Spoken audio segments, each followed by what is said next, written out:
Undead Matt, and welcome to my macabre movie mania. Today we delve deep into an area of horror I've since ignored on this show. We're diving into the dark, deep wasteland that is known as late 90s horror. So tonight I bring you Legend.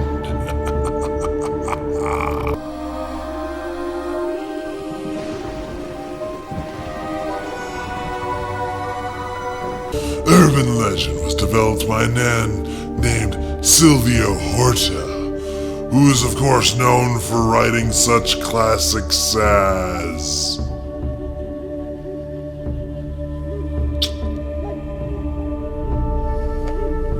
The Furies? He developed the idea of urban legend early on, and brought it to his producer friend, Gina Matthews, who is of course known as producing such great horror classics as 13 going on 30. Both of them were very excited of this idea, and had many rewrites, and brought it around to numerous studios, all which turned down the idea until it was picked up by Phoenix Pictures. They, of course, though, wanted an entire rewrite of the idea, but were very excited of it. They brought on director Jamie Blanks, who really wanted to direct I Know What You Did Last Summer, but was turned down. So I guess he took the next best thing. The plot of Urban Legends, if you didn't know, is it's a slasher movie, but the slasher bases his kills on urban legends. He said it! He said it! Which brings us to the opening kill of the movie. Stop me if you've heard this one before. But a lady driving late at night stops at a creepy gas station. The attendant is being very odd with her. She gives him her credit card, and he asks that she come in to sign for it. She's of course very wary of this crazy gas station attendant. Once inside the gas station, he tells her, "You cannot leave." She gets freaked out, knocks the man down, runs to her car, and drives off. But what she didn't know was the man was trying to warn her that there's somebody in the back seat.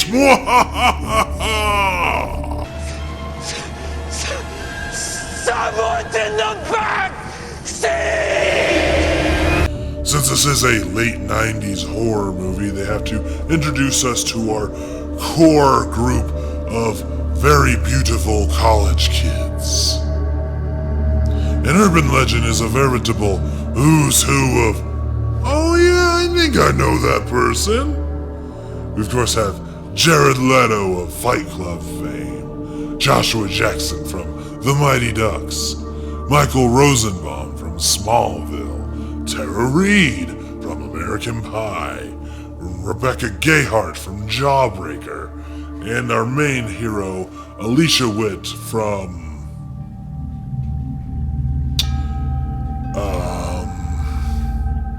Bongwater, I guess?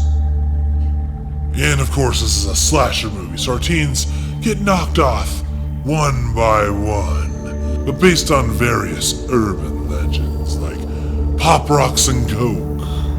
Voila! Still alive. As I said, class, this story is nothing but an urban legend.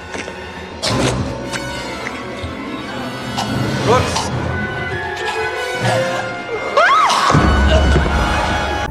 The woman being freaked out by the sounds on the roof of her car while parked in the woods, and it turns out that it was her boyfriend hanging from a tree.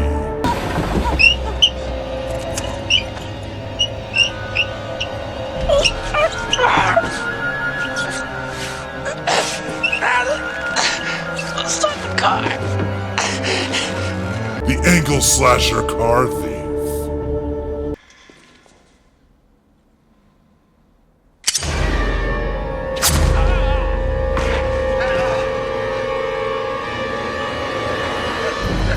course, the "aren't you glad you didn't turn on the light" legend, where a roommate comes home to find the room dark but hears some sounds, and she thinks it's just her roommate getting laid, but it turns out she was struggling against someone trying to kill her.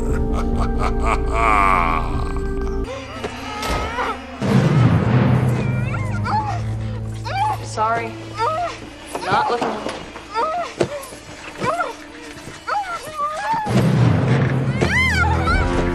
And of course, this has to round out late 90s horror bingo, so we gotta have a red herring, which is in the form of a professor played by the man, the myth, the legend, Freddy Krueger himself, Robert Englund. Is he gone? Yeah.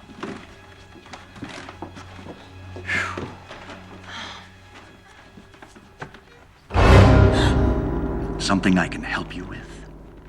Oh man, if this only had a token rapper, I would have had a bingo! Along with other cliches of late 90 horror movies, we gotta have a twist of the killer. And it turns out the killer is Brenda!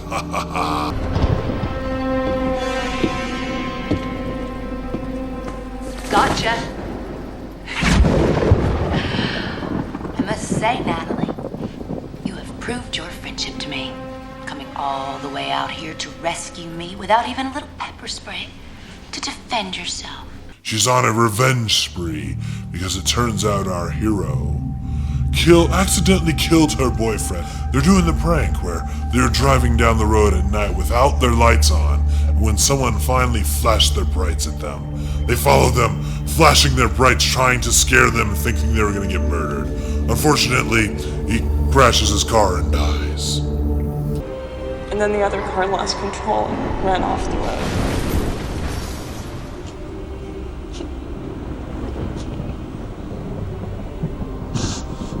He was our age. By the time the ambulance came, he was already dead.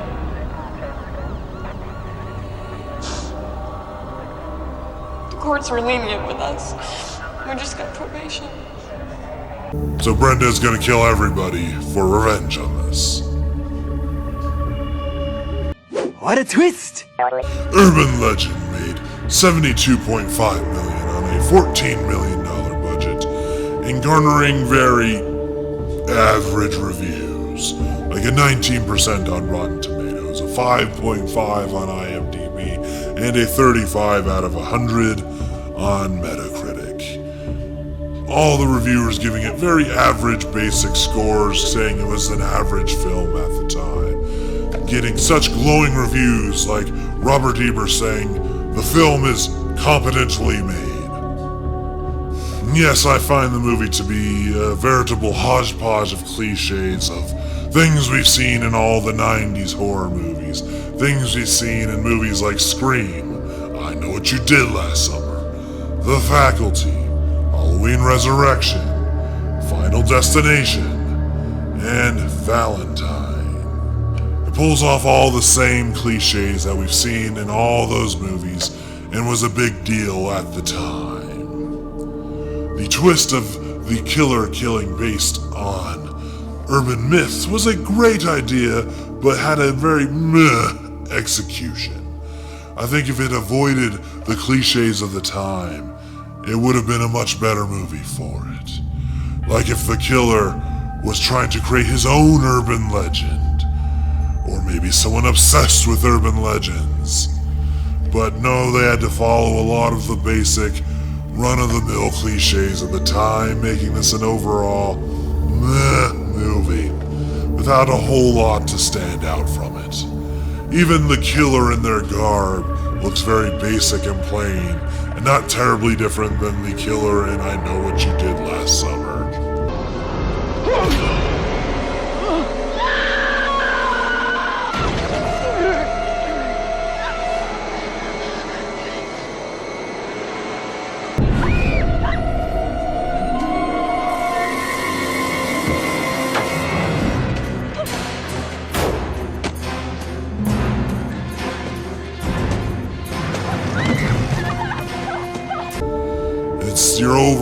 basic plot that we've seen before, with an interesting twist, but nothing to stand out about it. Urban Legends was continued in 2000 with Urban Legends Final Cut, and the trilogy was finally completed with Urban Legends Bloody Mary. Currently, there is no news, no information, nothing moving on with the Urban Legends franchise. As the final movie was put out straight to DVD, there is no continuation seen to be happening anytime soon. So as you can tell, I found this movie to be pretty boring and pedantic, and mostly blah on the scale of the movies I've seen. It may take you back to some of the cliches of the 90s, and it's kind of fun to see all the veritable urban legends played out for reals, but in the end, not very standoutish. Now, if you'll excuse me, I have a call. What? The call is coming from inside my house. But I'm not in a house. Who is this? No. You dialed 8794. Yeah. Okay. No problem. Thanks for joining me on another episode of Macabre Movie Mania. What did you think of Urban Legend? Was it a fresh, different idea, or was it just another bag full of cliches? Let me know what you thought in those comments below. Hit that thumbs up, it'd be very helpful, and also share this video with anyone possible. And remember, I vote on my next episodes of Macabre Movie Mania, so make sure you follow me on Twitter at wizard_Matt to get your vote in. Thanks again for joining me.